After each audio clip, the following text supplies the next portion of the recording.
Good morning everyone. Basic rules of English grammar का ये मेरा पार्ट नंबर 10 है। पार्ट्स ऑफ स्पीच में अपना प्रोनाउन टॉपिक चल रहा था, जिसमें मैंने पर्सनल प्रोनाउन और पॉजिटिव प्रोनाउन एक्सप्लेन कर चुकी हूँ। आज हम पढ़ेंगे प्रोनाउन का third type, demonstrative pronoun. Demonstrative pronoun name से ही स्पष्ट हो रहा है।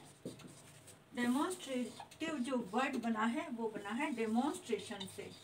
डेमोन्स्ट्रेशन का मीनिंग होता है प्रदर्शित करना, किसी को शो करना, किसी को डेमोन्स्ट्रेट करना, इंडिकेट करना।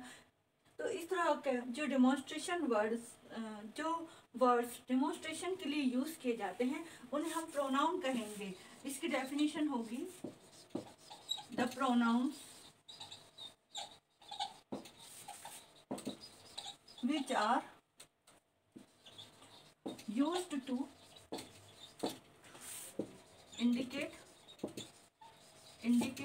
or point to something or point to someone or something, जो किसी को point करके बताए, someone or something, they are called demonstrative pronouns।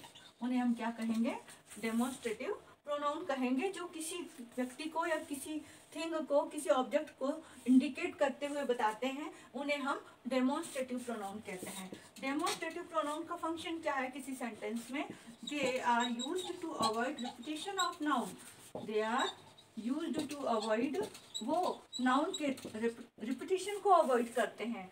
Used to avoid repetition of noun, repetition of noun. और इसका फंक्शन है they are used to express, they are used to express the near और far place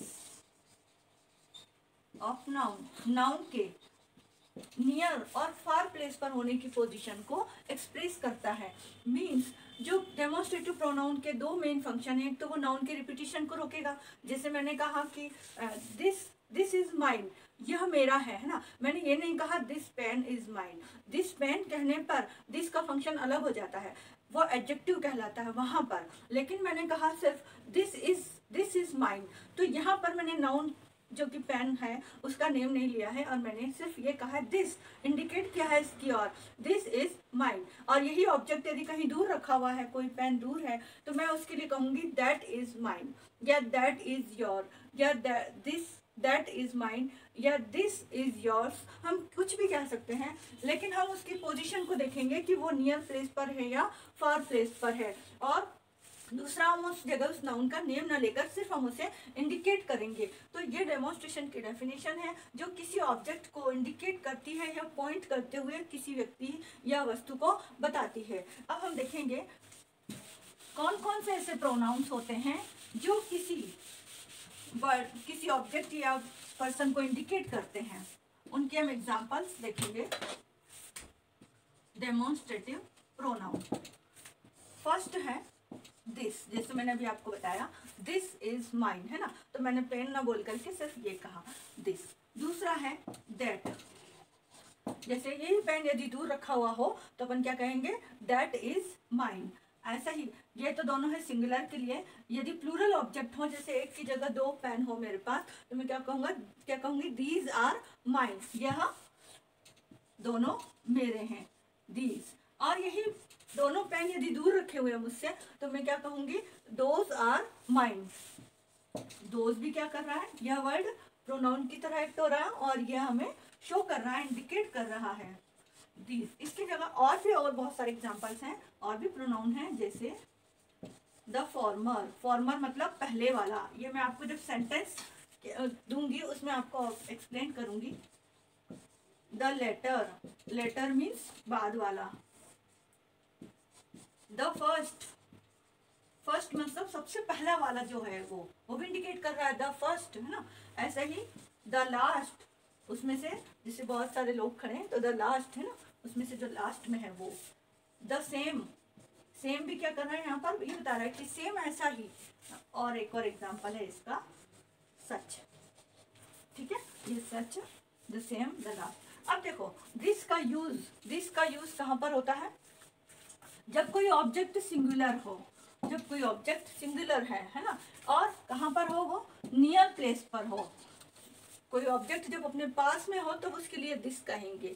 और दूसरा, ऐसी कोई घटना जो अभी अभी हुई हो, रिसेंट टाइम के लिए कहेंगे। रिसेंट टाइम के लिए जैसे मैंने कहा कि today is very good day, this is very nice for me, तो ये जो दिन है आज का मेरा बहुत अच्छा है, this is excellent for me, या this event is excellent for me, this happening is good for me, या दिस इवेंट नहीं, दिस इवेंट तो वो हो जाएगा, एडजेक्टिव हो जाएगा दिस इवेंट, तो this is good for me. तो वो जो रिसेंट टाइम में जो भी घटना हुई है उसके लिए कह रही हूँ मैं, किसी ऑब्जेक्ट के लिए नहीं कह रही हूँ। तो वहाँ पर जब रिसेंट टाइम के लिए कोई घटना होती है, कोई बात होती है, उसके लिए जब दिस कहा जाता है तो वो वहाँ पर प्रोनाउन की तरह एक्ट होता है। ऐसे ही दैट भी किसके लिए आएगा, सिंगुलर ऑब्जेक्ट के लिए। और वो ऑब्जेक्ट कहाँ पर रखा हुआ होगा, यदि फार प्लेस पर रखा होगा तब हम दैट का यूज करेंगे, जैसे दैट इज माइन। और यदि कोई घटना, कोई बात हुई है जो बहुत पहले हुई है, लॉन्ग टाइम अगो, ये हम जब एग्जाम्पल देखेंगे तब और अच्छी तरह से पढ़ेंगे इन्हें। लॉन्ग टाइम अगो, बहुत साल पहले कोई घटना हुई किसी दिन, तो अपन क्या कह सकते हैं कि that was bad day for me, वो जो घटना हुई थी उस दिन, वो घटना, तो वो दिन, वो जो समय था वो मेरे लिए अच्छा नहीं था। तो दैट वाज बोला मैंने, दैट डे नहीं कहा है, that was bad for me, वो मेरे लिए अच्छा नहीं था। या फिर that was good day for me, good day कहा है, दैट डे नहीं कहा है, तो दैट इंडिकेट कर रहा है that day was good time for me, है ना। तो दैट वाज क्या हो गया, दैट वहाँ पर क्या बता रहा है, लॉन्ग टाइम एगो की बात कर रहा है, वहाँ पर हम दिस का यूज नहीं करेंगे। ऐसे ही दिस किसके लिए यूज होगा, प्लूरल के लिए होगा। और प्लूरल में भी ये कौन सी प्लेस को बताएगा, नियर प्लेस के लिए, कि कोई दीज आर माइन, ये सब मेरे हैं। और यह भी रिसेंट टाइम के लिए, कोई घटना हुई है और उसको मैंने कहा कि these are good for me, है ना, या दीज आर गुड डेज, यह मेरे लिए अच्छे दिन है, तो दीज आर गुड डेज, है ना। और ऐसे ही दोज भी किसके लिए होगा, प्लूरल के लिए। और ये भी फार ऑब्जेक्ट के लिए, जब बहुत दूर, कहीं दूर कोई ऑब्जेक्ट है, थिंग्स हैं, तो मैं उनके लिए क्या कहूँगी, दोज आर माइन, या दोज आर योर्स, या दोज आर देयर्स, या दोज आर आवर्स, है ना, जो भी हम। तो ये फार प्लेस के लिए।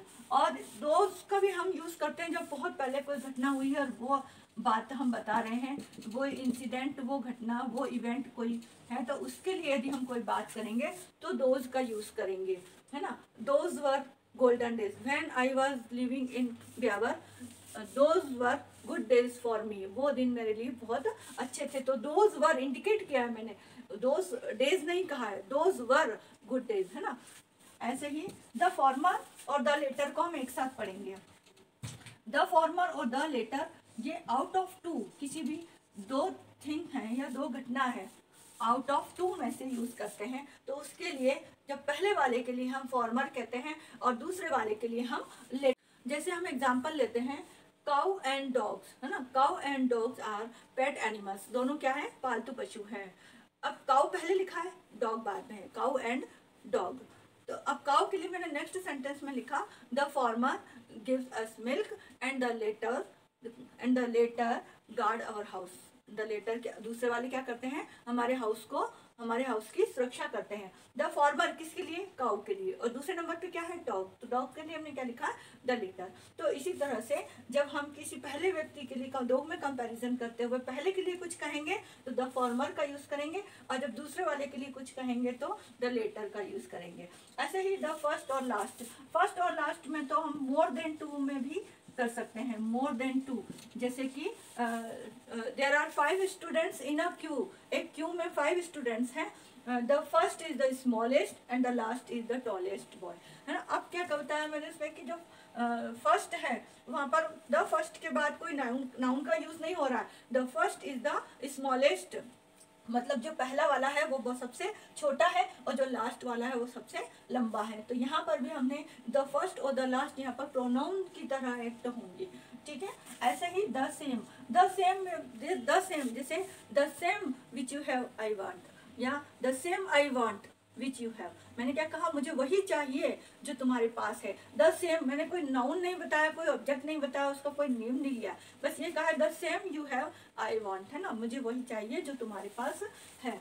तो द सेम भी यहाँ पर किसकी तरह एक्ट हो सकता है, प्रोनाउन की तरह। इसी तरह से सच, सच को भी हम such a mistake not forgive by anyone, such a mistake, इस तरह की मिस्टेक, है ना, या फिर nobody can forgive you for such a mistake, कोई भी तुम्हें माफ नहीं कर सकता इस तरह की मिस्टेक के लिए। अब मिस्टेक कौन सी तरह की ये पता नहीं, कौन सी मिस्टेक की ये पता नहीं, लेकिन सच अ मिस्टेक, ऐसी ही मिस्टेक, इस मिस्टेक के लिए, या फिर सच अ वे ऑफ लाइफ, यही लाइफ का वे है। तो वहां पर कौन सा वे है ये पता नहीं है, लेकिन सच ए वे हो, ऐसा ही वे, या सच is the way of world, world का, संसार का यही सबसे अच्छा रास्ता है, अपन कहते हैं ना यही रास्ता है संसार का, तो सच ए वे ऑफ वर्ल्ड। अब कौन सा रास्ता है ये मालूम नहीं है, तो हमने वहां पर यूज नहीं किया, लेकिन हम क्या बता रहे हैं कि उसके जैसा या वैसा ही, ऐसा ही रास्ता, तो वो भी यहाँ पर सच, यहाँ पर प्रोनाउन की तरह एक्ट होगा। तो ये वर्ड्स हैं जिन्हें हम प्रोनाउन कहते हैं।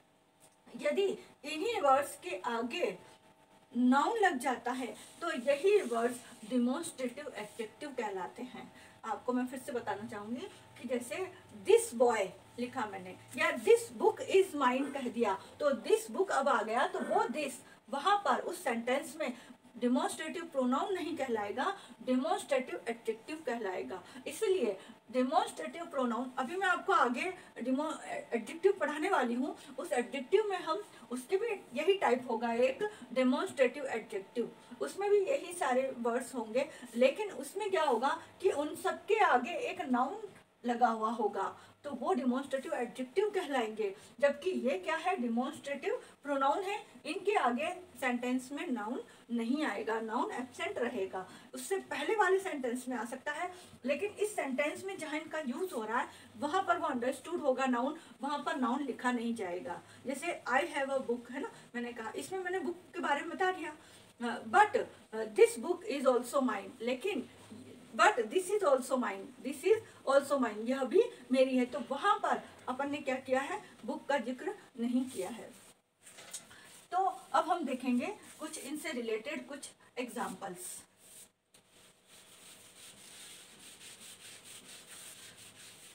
एडजेक्टिव और प्रोनाउन में अक्सर बच्चे कंफ्यूज हो जाते हैं, तो एक बार मैं आपको कुछ एग्जाम्पल बता देती हूँ। ये है डेमोन्स्ट्रेटिव प्रोनाउन और ये है डेमोन्स्ट्रेटिव एडजेक्टिव, ठीक है। एडजेक्टिव वो होते हैं जो किसी नाउन की विशेषता बताते हैं, प्रोनाउन वो होते हैं जो नाउन के लिए यूज किए जाते हैं, है ना। जैसे मैंने कहा दिस इज माइन, ठीक है, और यहां पर आ जाएगा दिस बुक इज माइन। ये डिफरेंस है प्रोनाउन में और एडजेक्टिव में। यहाँ पर दिस के बाद कोई नाउन नहीं आया है और यहाँ पर दिस के बाद एक नाउन आया है। जैसे दैट इज योर की, वह तुम्हारी की है। अब दैट के बाद कोई नाउन नहीं आया है, लेकिन दैट की इज योर्स, यहाँ पर ये दैट की, तो दैट के बाद क्या आ रहा है, की आ रहा है, ये नाउन है, तो ये यहाँ पर एडजेक्टिव होगा। ये एडजेक्टिव है और ये नाउन है, जबकि यहाँ पर ये दिस प्रोनाउन है और यहाँ पर भी ये प्रोनाउन है। जैसे these are your books, यह सब, यह तुम्हारी बुक्स है। और यही सेंटेंस एडजेक्टिव बनाना हो these को, तो these books are yours, है ना। अब जैसे ही the former thing I want,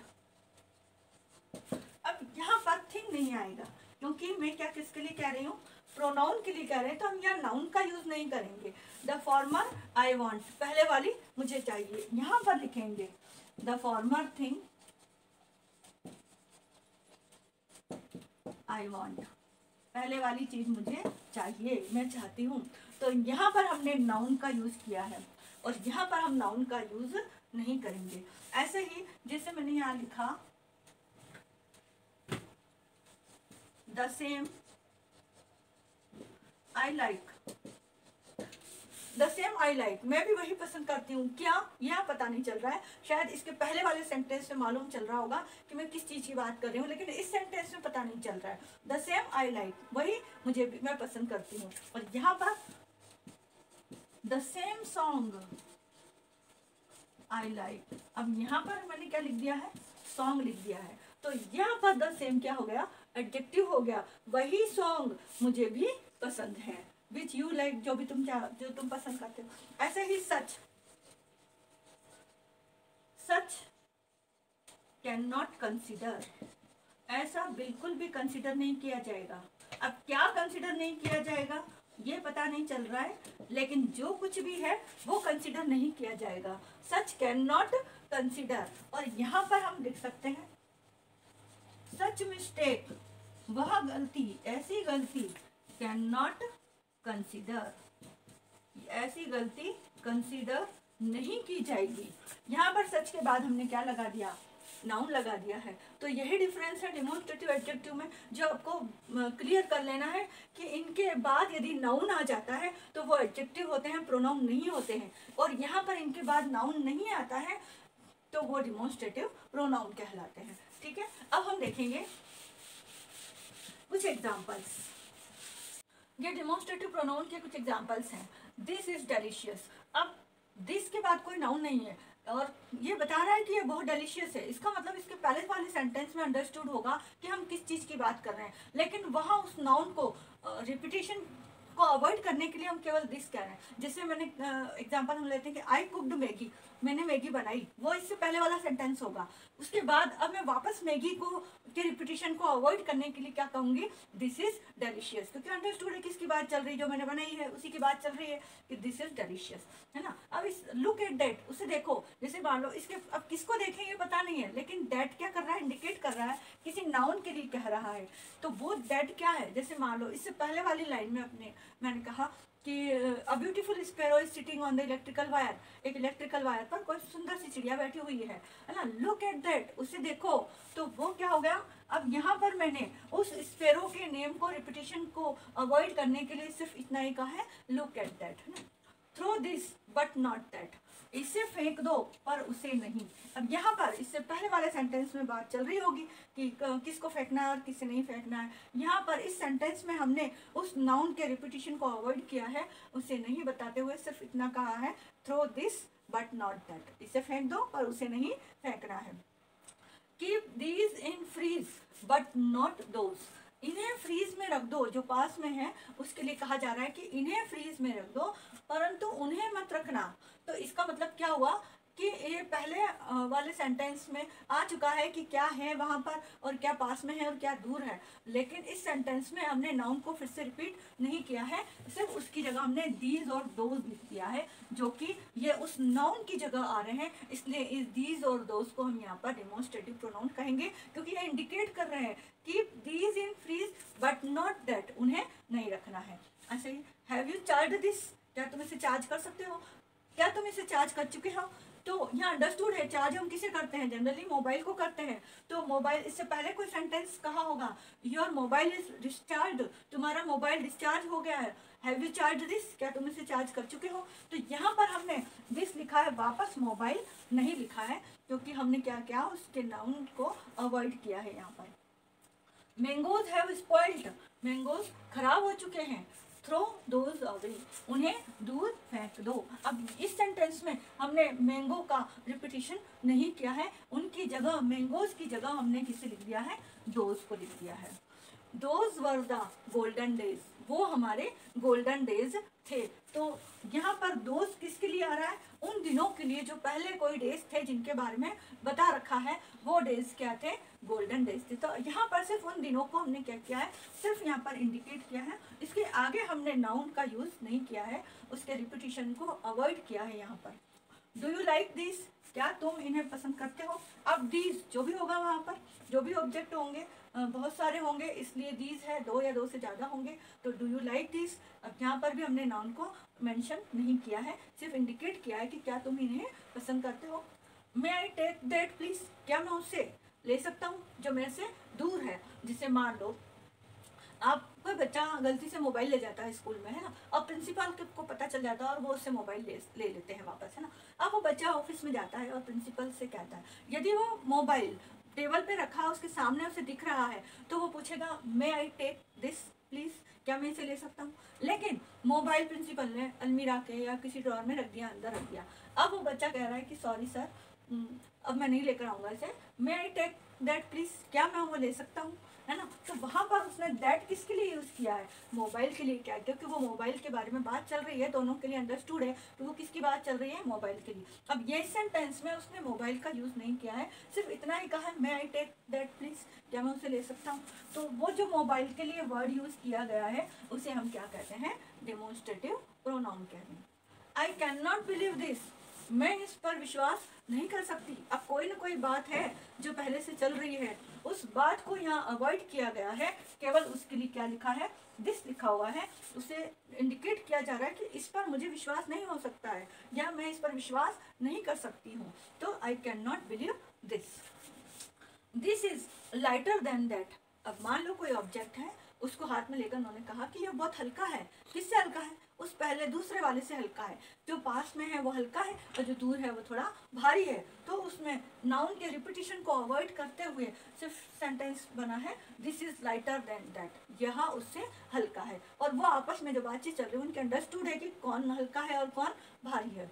who was that on the phone, phone पर कौन था, हु वॉज दैट, क्योंकि फोन पर जो भी था वो दूर है कहीं, तो इसलिए उसके लिए दैट का यूज हो रहा है। Who was that on the phone, phone पर कौन था, है ना। तो हु वॉज दैट दूर है इसलिए उसके लिए, और सिंगुलर है तो who was that on the phone. That कोई ना कोई व्यक्ति होगा, लेकिन उस व्यक्ति का हम नेम नहीं ले रहे हैं, उसका हम दैट मैन नहीं कह रहे हैं या जो भी नहीं, उसके लिए नाउन का यूज नहीं कर रहे हैं, हम केवल दैट का यूज कर रहे हैं, who was that on the phone. अब आगे और एग्जाम्पल्स हम देखेंगे इनके। डिमॉन्स्ट्रेटिव प्रोनाउन के ये कुछ और एग्जाम्पल्स हैं, जैसे my hobbies are reading and singing but the former is my true passion. मेरी हॉबीज क्या है, दो हैं, एक तो रीडिंग और एक सिंगिंग, परंतु उनमें से द फॉर्मर जो पहले वाली है इज माई ट्रू पैशन। अब मैंने यहाँ पर रीडिंग ना लिख करके क्या लिख दिया है, द फॉर्मर। रीडिंग को मैंने यहाँ पर अवॉइड किया है। द फॉर्मर, इस सेंटेंस से ये पता चल रहा है कि मैं किसकी बात कर रही हूँ, रीडिंग की। The former is my true passion. तो यहाँ पर भी ये इंडिकेट कर रहा है किसको, रीडिंग को, रीडिंग की जगह यूज किया जा रहा है, इसलिए ये डिमॉन्स्ट्रेटिव प्रोनाउन कहलाएगा। I have a bike and a scooty, मेरे पास दो चीजें हैं, एक तो बाइक है और दूसरी स्कूटी है। यू टेक द फॉर्मर, तुम पहले वाली ले लेना, and give the latter to your sister, और दूसरे वाले तुम अपनी सिस्टर को देना। तो यहाँ पर बाइक का यूज न करके हमने किसका यूज किया है, द फॉर्मर का यूज किया है। और इस सेंटेंस से ये क्लियर होता है कि द फॉर्मर किसके लिए लिखा गया है, बाइक के लिए, और द लेटर किसके लिए बताया गया है, स्कूटी के लिए। I have a bike and a scooty, मेरे पास बाइक और स्कूटी दोनों है। दिस आई कैन ड्राइव, अब दिस किसके लिए यूज हो रहा है, स्कूटी के लिए, बाद वाली के लिए। यहाँ पर दिस जो है वो हमेशा बाद वाली के लिए यूज होगी क्योंकि यही इसके करीब है।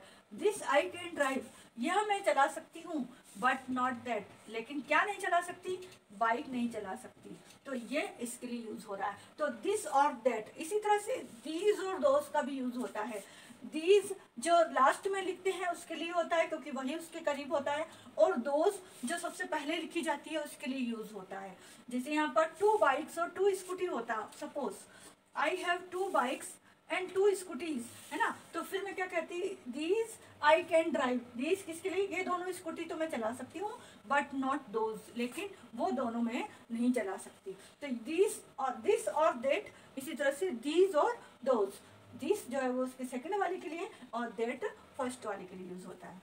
तो यहाँ पर हमने स्कूटी और बाइक का यूज नहीं किया है, मीन्स नाउन का यूज नहीं किया है, हमने नाउन की जगह प्रोनाउन का यूज किया है। और ये से इंडिकेट कर रहा है, दिस तो स्कूटी को इंडिकेट कर रहा है और दैट बाइक को इंडिकेट कर रहा है, इसीलिए हम यहाँ पर क्या कहेंगे, डिमॉन्स्ट्रेटिव प्रोनाउन कहेंगे।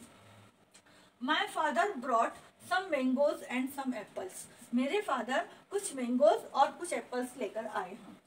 आई लाइक दीज मैं इन्हें पसंद करती हूँ, बट नॉट दोस, लेकिन उन्हें पसंद नहीं कर सकती, नहीं करती। तो दीज किसके लिए आया है? सेकंड वाली के लिए आया है, जो क्योंकि ये इसके करीब है। आई like these but not those, किसके लिए, किसको पसंद नहीं करती? मैंगोज को पसंद नहीं करती। जैसा मैंने यहाँ बताया था कि सेकंड वाली के लिए तो हम जो करीब है उसके लिए तो दिस, और जो हमने पहले बोल दिया वो हमसे दूर हो गया तो वो दैट। इसी तरह से जो करीब है, एप्पल बाद में कहा तो दीज एप्पल के लिए यूज होगा, और मैंगोज जो पहले ही बोल दिए थे इसलिए उनके लिए दोज का यूज होता है। ये रूल है, इसे आप लर्न कर लेना। ये दोनों एग्जांपल्स मैंने दिस और दैट और दीज और दोज का इसीलिए दिए हैं ताकि आपको समझ में आ जाए कि जो सेकंड हमने बोला है उसके लिए दीज, और जो पहले बोल दिया उसके लिए दोज का यूज होता है। The same I want which you have, अब क्या सेम, वही मैं पसंद करती हूँ जो तुम्हारे पास है ना। तो क्या है तुम्हारे पास, वो नाउन यहाँ पर नहीं है, लेकिन उसके लिए हमने प्रोनाउन का यूज किया है द सेम, मतलब बिल्कुल वैसा ही। Such is the way of the world, संसार का यही रास्ता है। अब कौन सा रास्ता है ये पता नहीं है, उसके लिए हम उस नाउन की जगह हमने किसका यूज कर दिया यहाँ पर, सच का। सच is the way of the, such was remarkable, वह बहुत उल्लेखनीय था। क्या था ये पता नहीं, लेकिन वो जैसा भी था वैसा ही बहुत रिमार्केबल था। तो सच यहाँ पर किसके लिए यूज हो रहा है, किसी नाउन के लिए यूज हो रहा है, इसलिए सच यहाँ पर क्या हो गया, प्रोनाउन हो गया हमारे लिए। There were 5 meetings held, 5 meetings रखी गई थी। The last was important, last वाली जो थी वो क्या थी, इम्पोर्टेंट थी। तो द लास्ट भी किसको शो कर रहा है, लास्ट मीटिंग को शो कर रहा है। हमने यहाँ पर मीटिंग का यूज नहीं किया, मीटिंग एक नाउन है जो हमने यहाँ नहीं लिखा, उसकी जगह केवल द लास्ट लिख दिया। ऐसे यदि आपकी फर्स्ट होती तो आप यहाँ यह भी लिख सकते थे, द फर्स्ट वॉज इम्पोर्टेंट, पहली क्या थी, इम्पोर्टेंट थी। तो द लास्ट और द फर्स्ट भी हम किसके लिए यूज कर रहे हैं, डिमॉन्स्ट्रेटिव प्रोनाउन के लिए यूज कर रहे हैं। अच्छा, इसमें मुझे एक बात और बतानी है आपको कि जैसे ये जो प्रोनाउन है, इस प्रोनाउन, ये प्रोनाउन जिस नाउन के लिए यूज हो रहा है वो नाउन पहले आ रहा है, तो इसको हम कहेंगे एंटीसीडेंट। एंटीसीडेंट, इंग्लिश में एक वर्ड और आता है, यदि आप पढ़ना सुना होगा आपने, एंटीसीडेंट। एंटीसीडेंट मतलब द फॉर्मर का एंटीसीडेंट क्या है यहाँ पर, रीडिंग, क्योंकि वो किसकी बात कर रहा है, रीडिंग की बात कर रहा है। तो रीडिंग के बदले में आया हुआ है और द फॉर्मर से पहले आया हुआ है, तो इसीलिए इस रीडिंग को हम द फॉर्मर का एंटीसीडेंट कहेंगे। अब आप बताओ यहाँ पर द फॉर्मर का एंटीसीडेंट क्या होगा, द फॉर्मर का एंटीसीडेंट क्या होगा, बाइक, और द लेटर का एंटीसीडेंट क्या होगा, स्कूटी, क्योंकि द फॉर्मर किसके लिए आया है, बाइक के लिए आया है, और द लेटर किसके लिए आया है, स्कूटी के लिए आया है। तो द लेटर का एंटीसीडेंट स्कूटी और द फॉर्मर का antecedent bike.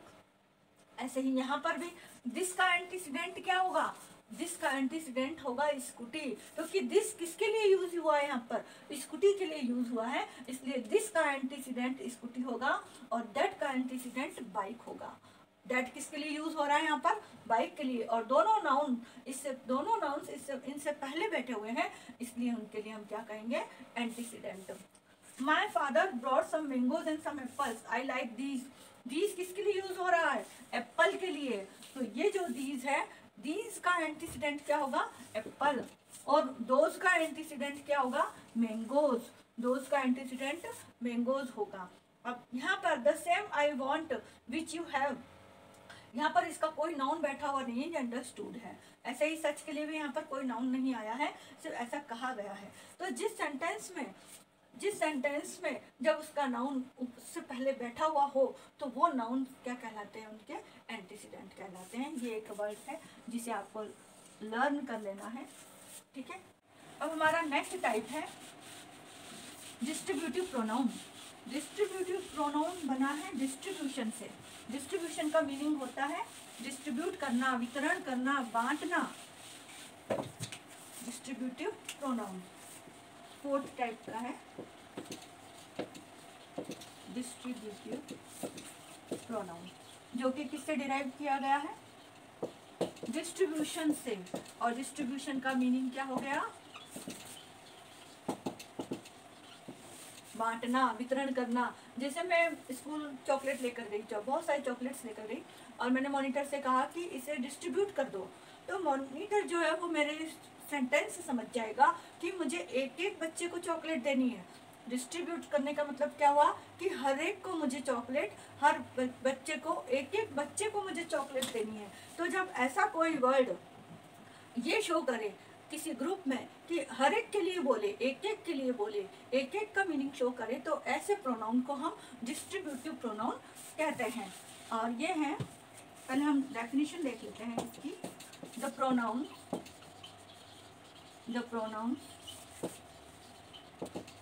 which are used to show members of a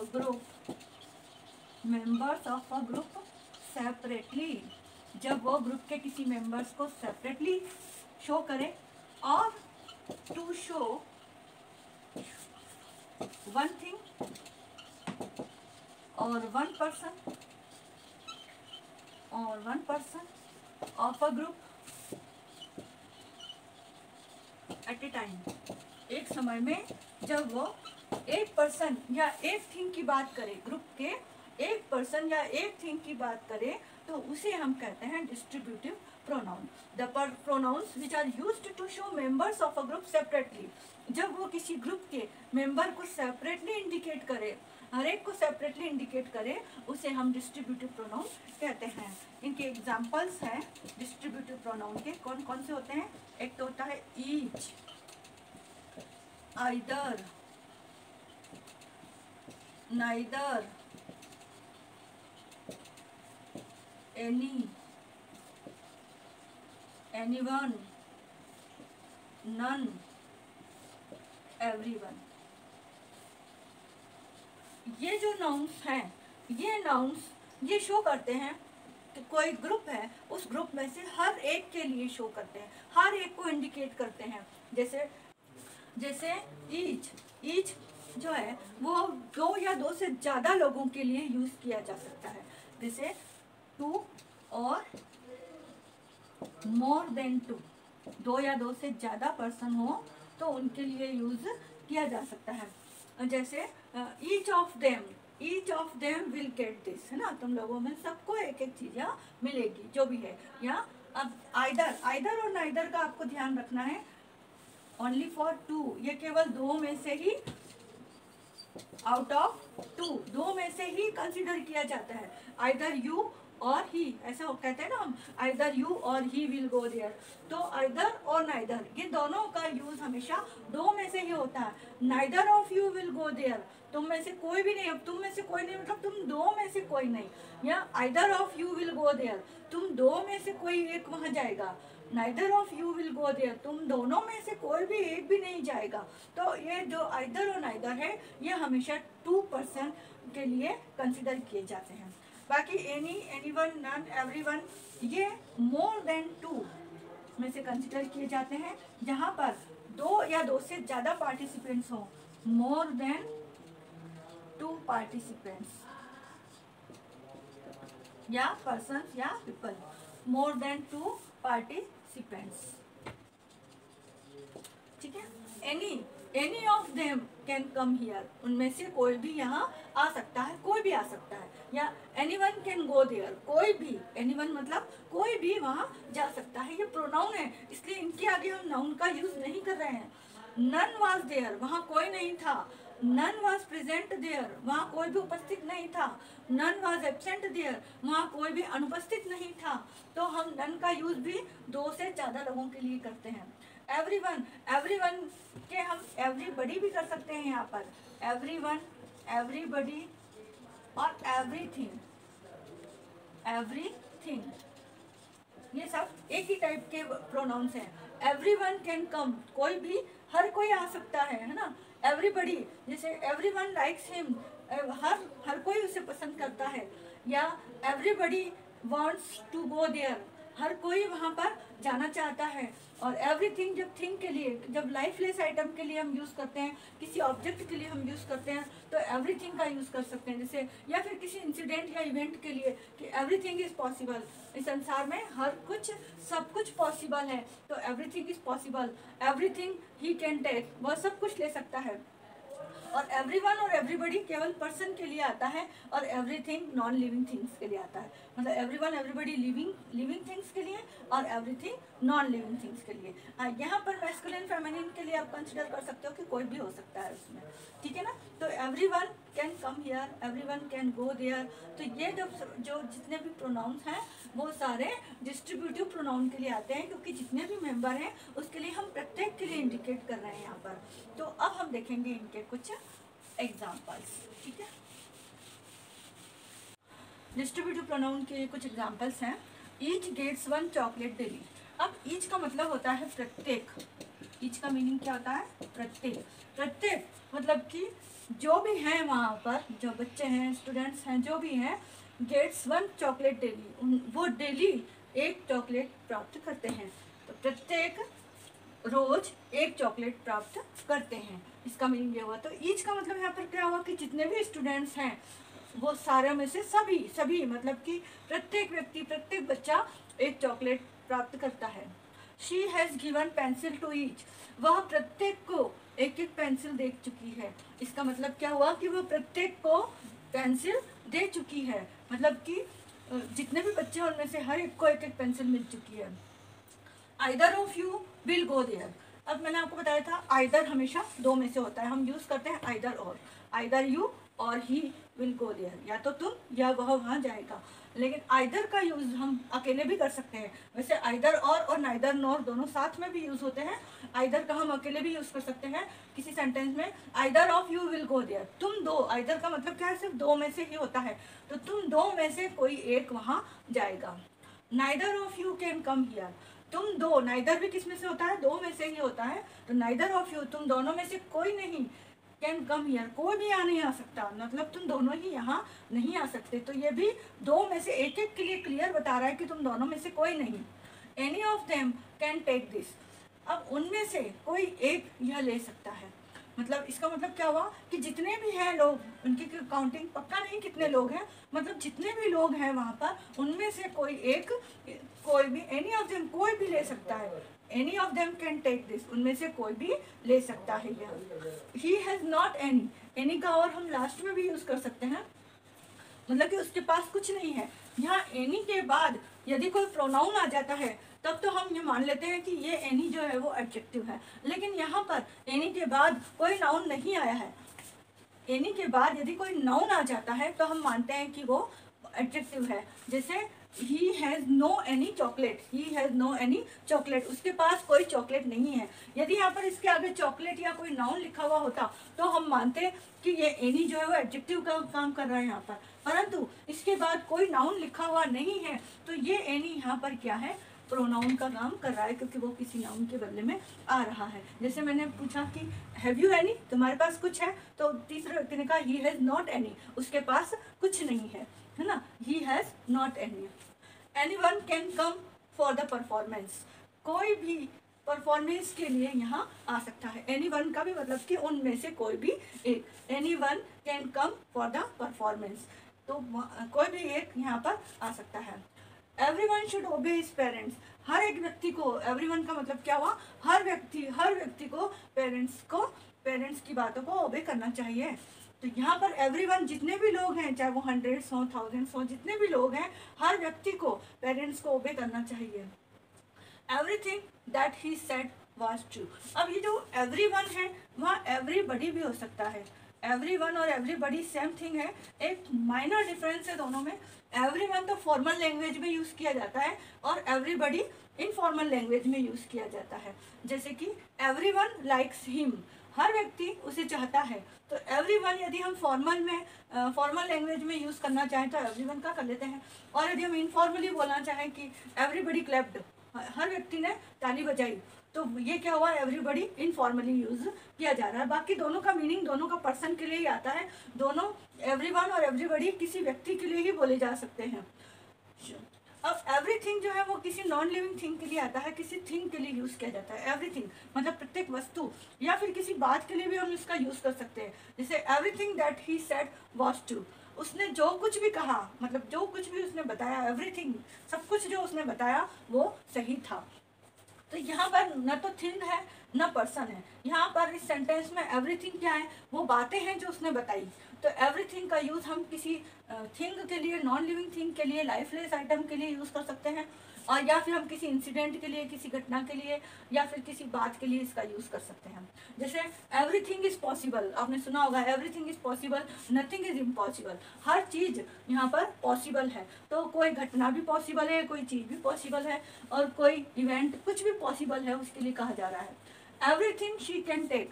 अब एवरीथिंग यहाँ पर जो एवरीथिंग शी कैन टेक लिखा हुआ है, वो लिखा है किसी वस्तु के लिए कि इतनी सारी चीज़ें हैं, उनमें से वो सब ले सकती है। एवरीथिंग शी कैन टेक, वह ले सकती है। No neither was there. अब ये सेंटेंस में क्या बता रहा है कि नहीं, वहाँ कोई नहीं था। अब नाइदर का मतलब दो में से होता है। तो उन्होंने पूछा होगा कि have you seen either of them, क्या तुमने दोनों में से किसी को देखा। हैव यू, जैसे मैंने किसी से पूछा कि have you seen either of them, तुमने उन दोनों में से किसी को देखा, तो आपने जवाब दिया नो नाइदर वाज देयर, नहीं वहाँ दोनों में से कोई नहीं था। तो नाइदर भी क्या कर रहा है, दो में से एक एक को डिस्ट्रीब्यूट कर रहा है, इसलिए हम इन्हें डिस्ट्रीब्यूटिव प्रोनाउन कह रहे हैं, क्योंकि वो हर एक व्यक्ति की इंपॉर्टेंस बताते हुए बता रहा है। None of them was there. अब नन और नाइदर दोनों मैंने इसलिए एक साथ लिखे हैं कि दोनों में आपको डिफरेंस पता होना चाहिए। तो नाइदर वाज देयर मतलब कि ये मैंडेटरी है कि दो में से दोनों ही नहीं थे, है ना। लेकिन नन जो होता है वो मोर देन टू होता है। वहाँ यदि 10 जने थे और मैंने पूछा have you seen any of them, क्या उनमें से तुमने किसी को देखा, तो तुम कहोगे, मान लो वहाँ 10 जने थे, है ना, तो तुम कह सकते हो none of them was there, मतलब वहाँ पर कोई भी नहीं था। यदि दो में से है तो हम नाइदर बोलेंगे, और दो से ज़्यादा लोगों के लिए पूछा जाता है तो नन कहेंगे। None of them was there, वहाँ पर कोई नहीं था। और एक होता है नो, नन और निदर, इन दोनों तीनों में क्या डिफरेंस है। नो का यूज क्या नो प्रोनाउन है, तो नो प्रोनाउन बिल्कुल नहीं है। नो क्या है, एडजेक्टिव है। जैसे उसने कहा ही हैज नो एप्पल, उसके पास कोई एप्पल नहीं है, तो नो के बाद क्या लगा, एप्पल लगा, क्योंकि वो जरूरी है। यदि मैं कहूँ ही हैज नो, तो क्या नो, ये सेंटेंस मीनिंगफुल सेंटेंस नहीं होगा, ही हैज नो, है ना। लेकिन हम ये कह सकते हैं ही हैज नॉट एनी, ये सेंटेंस बन सकता है ही हैज नॉट एनी, उसके पास कुछ नहीं। लेकिन हम कहें ही हैज नॉट नो, तो ये नहीं हो सकता। तो नो के बाद क्या आना चाहिए, कोई ना कोई नाउन आना चाहिए, इसलिए ये क्या है, एक एडजेक्टिव है। ये प्रोनाउन है, क्योंकि हम नाउन के बदले केवल एनी का यूज कर सकते हैं, उसके आगे हमें नाउन लगाने की जरूरत नहीं पड़ती है। नन भी एक प्रोनाउन है, नन के बाद भी हमें किसी नाउन की आवश्यकता नहीं होती है। तो नन वाज देयर मतलब वहाँ कोई नहीं था, ये भी एक प्रोनाउन है। और नीदर भी नेगेटिव सेंटेंस को शो करता है, लेकिन केवल दो के लिए ही बताएगा। यदि दो से ज़्यादा है तो हमें नन का यूज़ करना होगा, और दो है तो नीदर का यूज़ करना होगा। ठीक है, तो इन चारों में एनी, नो, नन और नाइदर में मेन डिफरेंस आपको पता चल गया होगा। ये तीनों प्रोनाउन है, जबकि नो क्या है, एडजेक्टिव है। None of them was there, I have none, मेरे पास कुछ नहीं है। जैसे मैंने कहा yesterday I gave you some chocolates, where are they, तुम कह सकती हो कि नो आई हैव नन, मेरे पास कुछ भी चॉकलेट्स, एक भी चॉकलेट नहीं है, मतलब वो दो से ज़्यादा के लिए पूछ रहा है, इसलिए तब हम नन कहेंगे। और यदि मैंने कहा कि yesterday I gave you 2 chocolates, तब तुम कह सकते हो कि no neither was I have neither, दोनों मेरे पास दोनों में से एक भी नहीं है। हैव यू एनी, क्या तुम्हारे पास कुछ है। जैसे मैंने आपको कहा कि yesterday I gave you some money, today have you any, है ना। कल मैंने आपको कुछ पैसे दिए थे, क्या अभी आपके पास कुछ है, आज तुम्हारे पास कुछ है, हैव यू एनी, तुम्हारे पास कुछ है। तो एनी के बाद मनी लिखने की जरूरत नहीं है, इसी से सफिशिएंट हो जाता है। हम यहाँ हैव यू नो नहीं कर सकते, नाइदर नहीं कर सकते, नन नहीं कर सकते, हैव यू एनी। अच्छा, एक बात और है, एनी का यूज़ हम हमेशा नेगेटिव सेंटेंस में और इंट्रोगेटिव सेंटेंस में ही कर सकते हैं एनी का यूज़। अफर्मेटिव सेंटेंस में एनी का यूज़ नहीं होता है। तो एनी का यूज़ हम यहाँ पर कर सकते हैं। हैव यू एनी, क्या हैव यू एनी की जगह मैं ये पूछूं कि हैव यू सम, तो गलत हो जाएगा। जैसे मैं इससे पहले का सेंटेंस है कि yesterday I gave you some money, अब मैं वापस उसी से पूछ रही हूँ हैव यू सम, तो सम नहीं आएगा यहाँ पर। सम क्यों नहीं आएगा, क्योंकि सम हमेशा अफर्मेटिव सेंटेंस के लिए यूज़ होता है कि क्या तुम्हारे पास कुछ है अभी, तब मैं सम की जगह यहाँ पर एनी का यूज़ करेंगे, हैव यू एनी। तो एनी का यूज़ नेगेटिव सेंटेंस और इंट्रोगेटिव सेंटेंस के लिए यूज़ होता है। यदि अफर्मेटिव सेंटेंस बनाते हैं हम, तो वहाँ पर फिर हमें सम का यूज़ करना होता है। एनी का मतलब भी कुछ होता है, सम का मतलब भी कुछ होता है, लेकिन दोनों में एनी और सम में मेन डिफरेंस यही है। ठीक है, no he has not any, ने क्या कहा कि नहीं उसके पास कुछ नहीं है। मान लो किसी ने कहा कि नहीं उसके पास कुछ नहीं है, तो ये एनी भी यहाँ पर किसकी तरह एक्ट हो रहा है, प्रोनाउन की तरह एक्ट हो रहा है कि इसके पास, इसके बाद क्योंकि नाउन नहीं लगा हुआ है तो ही हैज नॉट एनी। तो मेरे ख्याल से डिस्ट्रीब्यूटिव प्रोनाउन यहाँ पर आपको समझ में आ गया होगा कि जब हम हर व्यक्ति या वस्तु के लिए अलग अलग के बारे में जब हमारा मीनिंग यहाँ पर रखता हो, प्रत्येक के लिए या दोनों में से एक के लिए, दोनों में से एक भी किसी के लिए नहीं, तो इस तरह के जो वर्ड्स होते हैं और इनके आगे नाउन का यूज़ नहीं होता है, इनके जस्ट बाद किसी नाउन का यूज़ नहीं होता है, तो ऐसे वर्ड्स, ऐसे प्रोनाउन डिस्ट्रीब्यूटिव प्रोनाउन कहलाते हैं। अब हम पढ़ेंगे नेक्स्ट, हमारा प्रोनाउन का टाइप है रेसिप्रोकल प्रोनाउन। रेसिप्रोकल का मीनिंग होता है एक दूसरे के लिए। जब भी कोई चीज़ जब एक दूसरे के लिए सेम होती है, गिवन और टेक बोथ आर सेम, जब दोनों एक दूसरे को देते और लेते हैं और जब वो सेम होता है, that is called reciprocal. Fifth है रेसिप्रोकल प्रोनाउन।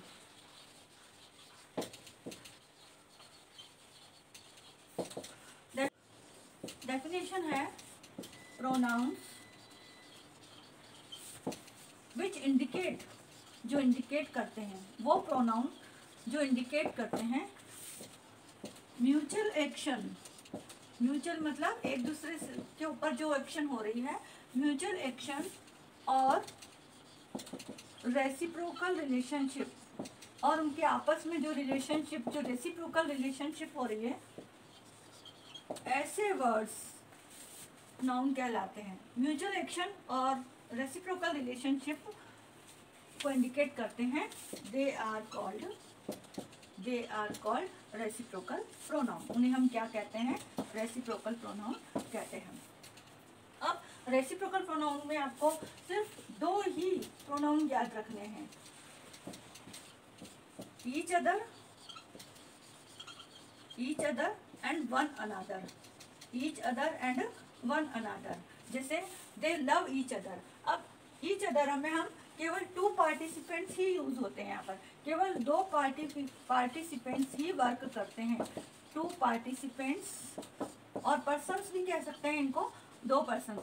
तो केवल यहाँ पर दो पर्सन जब होते हैं तब उनके लिए हम ईच अदर का यूज करते हैं, और जब दो से ज्यादा होते हैं, मोर देन टू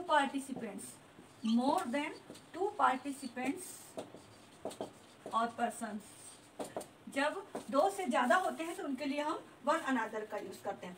मान लो दो हैं, Reena and Meena love each other, दोनों एक दूसरे से लव करती हैं, है ना। तो यहाँ पर क्या हुआ, दो पार्टिसिपेंट्स हैं, लेकिन मैंने कहा Reena, Meena and Tina love one another, तब हमें वहाँ ईच अदर नहीं लिखेंगे, क्योंकि वहाँ जो पार्टिसिपेंट्स हैं वो क्या हो गए हैं, दो से ज़्यादा हो गए हैं। तो जब दो से ज़्यादा पार्टिसिपेंट्स हो जाते हैं तो वहाँ पर हम वन अनदर का यूज़ करते हैं, और जब दो पार्टिसिपेंट्स होते हैं तो वहाँ पर हम ईच अदर का यूज़ करते हैं। और उन दोनों के बीच में जो गिवन और टेक है, जो लेना और देना है, वो सेम है। जैसे Reena and Meena hate each other, एक दूसरे से हेट करती हैं, तो वहाँ पर भी ईच अदर, दोनों के लिए जो एक दूसरे के प्रति घृणा है वो सेम है, वो भी उससे करती है और वो भी उससे करती है। और यदि वो लव करती है तो वो भी उससे लव करती है और वो भी उससे लव करती है, दोनों के लिए सेम रहता है।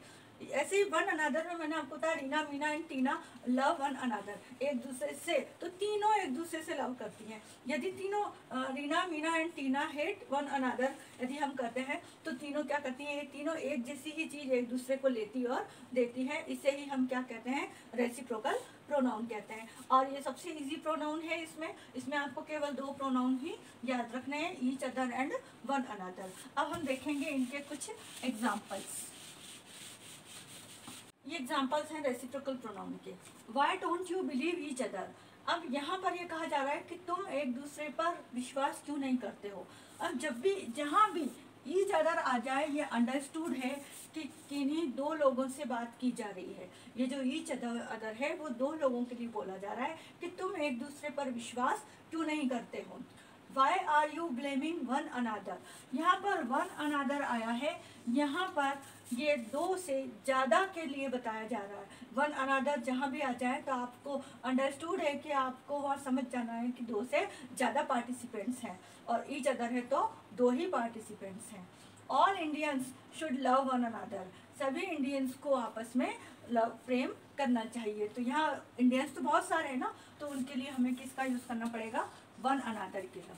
Heli and Shelley guide each other, Haley और शेली एक दूसरे को गाइड करती हैं। तो यहाँ पर दो नेम दे रखे हैं, दो नेम के लिए हमें यहाँ पर यदि दो नेम दिए हो तो आपको ईच अदर लिखना है, और यदि ईच अदर लिखा हुआ तो वहाँ पर दो के लिए ही बात की जा रही, चाहे यहाँ पर दो नेम या दो नाउन दिए हो या ना दिए हो, लेकिन ईच अदर से हमें समझ जाना है कि वहाँ दो ही है। Hemang and Chhavi support each other, Hemang और छवि ये भी दो ही जने हैं और वो दोनों क्या कर रहे हैं, एक दूसरे को सपोर्ट करते हैं, इसलिए यहाँ पर भी ईच अदर आएगा उनके लिए। Amitesh and Harshit help each other, Amitesh और हर्षित क्या करते हैं, एक दूसरे को हेल्प करते हैं। जब दो नेम आ जाते हैं तो अंडरस्टूड है ईच अदर आएगा। All the members of the family blaming one another, अब वन अनादर यहाँ पर आया है और यहाँ नंबर्स नहीं दे रखे हैं कि दो है या दो से ज़्यादा है, तो वन अनादर आया है तो हमें समझ जाना है कि दो से ज़्यादा की बात हो रही है। तो फैमिली में मेंबर्स दो से ज़्यादा हैं और वो क्या कर रहे हैं, एक दूसरे को ब्लेम लगा रहे हैं। All the students were throwing pens one another, सभी स्टूडेंट्स क्या कर रहे हैं, एक दूसरे पर पेन फेंक रहे हैं। तो वन अनादर है मतलब कि वहाँ पर स्टूडेंट्स दो से ज़्यादा हैं। All the children were quarrelling one another, सभी बच्चे एक दूसरे से लड़ रहे हैं। तो क्या होगा, यहाँ पर लड़ रहे थे, तो यहाँ पर भी क्या होगा, ऑल द चिल्ड्रन मतलब बहुत सारे बच्चे हैं, इसलिए यहाँ पर वन अनादर का यूज हुआ है। दे हेट ईच अदर, अब यहाँ पर दो या दो से ज़्यादा नंबर पार्टिसिपेंट्स के नंबर नहीं बताए हैं, लेकिन ईच अदर दे रखा है, तो हमें समझ जाना है कि दे किसके लिए आया है, सिर्फ दो पार्टिसिपेंट्स के लिए आया है या दो पर्सन के लिए आया है। तो ये था रेसिप्रोकल प्रोनाउन, इसमें बहुत इजी है, ईच अदर और वन अनादर ही इसमें आते हैं। अब इसमें एक बात और है कि मैंने आप लोगों को नाउन एंड द केस पढ़ाया था, जो केस 4 टाइप्स के होते हैं, nominative case, objective case, positive case और वोकेशनल केस, है ना, वोकेटिव केस। नॉमिनेटिव केस वो नाउन थे जो सब्जेक्ट के फॉर्म में आते थे, ऑब्जेक्टिव केस वो नाउन थे जो ऑब्जेक्ट के फॉर्म में आते थे, वो नाउन जो ऑब्जेक्ट में आते हैं, और पॉजिटिव केस जो कोई पोजीशंस को या अपने अधिकार को दिखाता है वो पॉजिटिव केस कहलाते थे, जैसे राहुल्स बाइक, करण's कार, ऐसे, है ना। और वोकेटिव केस मैंने आपको बताया था कि जब हम किसी को एड्रेस करते हैं या कॉल करते हैं, हे राहुल कम हियर, तो राहुल जो नाउन है वहाँ पर वोकेटिव केस कहलाता था। तो मैंने उसमें जो 3rd नंबर का था पॉजिटिव केस, इसमें क्या था कि वो पोजीशन शो करता है, जैसे राहुल्स कार या मोहन मोबाइल, इसमें एपोस्ट्रोफ एस लगा करके हम उसका यूज करते थे कि राहुल की कार, मोहन का मोबाइल। इसी तरह से जो हमारे रेसिप्रोकल प्रोनाउन हैं, ये रेसिप्रोकल प्रोनाउन पॉजिटिव फॉर्म भी ले सकते हैं, ईच अदर और वन अनादर, इनका यूज पॉजिटिव फॉर्म में भी हो सकता है, ये पॉजिटिव फॉर्म भी लेते हैं, और इनका पॉजिटिव फॉर्म क्या होगा, ईच अदर्स। यहाँ पर ईच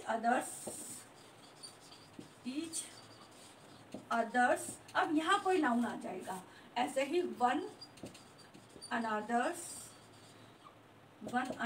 और यहाँ पर कोई नाउन। एग्जाम्पल हम लेते हैं, दे शेयर ईच अदर्स आइडियाज। इसका मतलब क्या हुआ कि वे एक दूसरे के, ईच अदर्स यहाँ पे लगा दिया है, ये पॉजिटिव फॉर्म शो कर रहा है कि ईच अदर्स मतलब एक दूसरे के आइडियाज, ये पॉजिटिव फॉर्म है, तो ईच अदर का यूज हम पॉजिटिव फॉर्म में भी कर सकते हैं, ये कहने का मतलब है। They share each others ideas, या ऑल द स्टूडेंट्स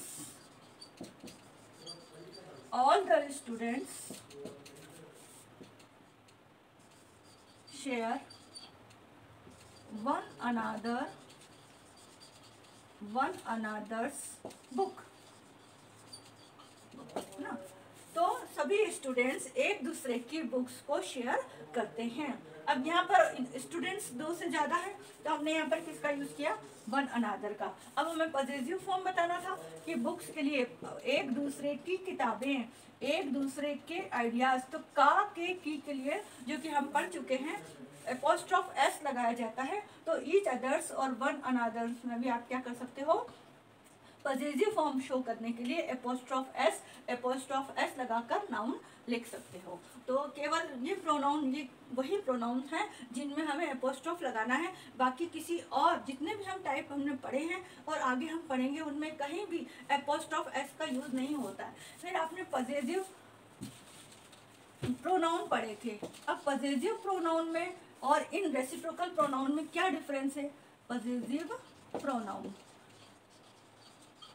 तो पॉजिटिव प्रोनाउन में हर के बाद एस लग रहा है, हिज के बाद एस नहीं लग रहा है, देयर के बाद एस लग रहा है, देयर्स, हिज, हर्स। तो यहाँ पर ये डिफरेंस है कि इसमें एपोस्ट्रोफ नहीं लग रहा है, ये ध्यान रखना है। पॉजिटिव प्रोनाउन है, पॉजिटिव प्रोनाउन में एस, हर के बाद एपोस्ट्रोफ नहीं लग रहा है, एस तो लग रहा है, हर्स, दिस इज हर्स, हमने लिखा दिस इज हर्स, यह उसका है, लेकिन हर्स में आपको एपोस्ट्रोफ नहीं लगाना है, यही डिफरेंस है। जबकि यहाँ पर आपको एपोस्ट्रोफ एस लगाना है, एपोस्ट्रोफ एस लगा करके आपको पॉजिटिव फॉर्म बनाना है, लेकिन ये पॉजिटिव प्रोनाउन नहीं कहलाएंगे। आप कह दो कि फिर ईच अदर और वन अनदर तो पॉजिटिव प्रोनाउन हो गए, नहीं, ये पोजीशन को शो कर रहे हैं, लेकिन यहाँ पर एपोस्ट्रोफ एस का मीनिंग का के की है, जबकि यहाँ पर एपोस्ट्रोफ नहीं लगा है और यहाँ पर मीनिंग यह उसका है, यह उसकी है, जो भी है ना। This house is theirs, this house is theirs. तो ये देयर्स यहाँ पर प्रोनाउन है और यहाँ पर एपोस्ट्रोफ नहीं लगा है, सिर्फ एस लगा है। तो ये थोड़ा सा डिफरेंस आपको याद रखना है। रेसिप्रोकल प्रोनाउन का पॉजिटिव फॉर्म हम बना रहे हैं, लेकिन वो पॉजिटिव प्रोनाउन नहीं कहलाएंगे क्योंकि वहाँ पर पॉजिटिव फॉर्म लगा है, एपोस्ट्रोफ एस लगा के नाउन का यूज़ किया है, जबकि यहाँ पर इनके आगे नाउन का यूज़ नहीं हो रहा है, नाउन का यूज़ बिल्कुल नहीं होगा और एपोस्ट्रोफ भी नहीं लगेगा, ये दोनों में डिफरेंस है। तो आज का ये टॉपिक मैं यहीं पर ख़त्म करती हूँ। अब हम नेक्स्ट पार्ट में नेक्स्ट आगे के प्रोनाउन पढ़ेंगे, ठीक है।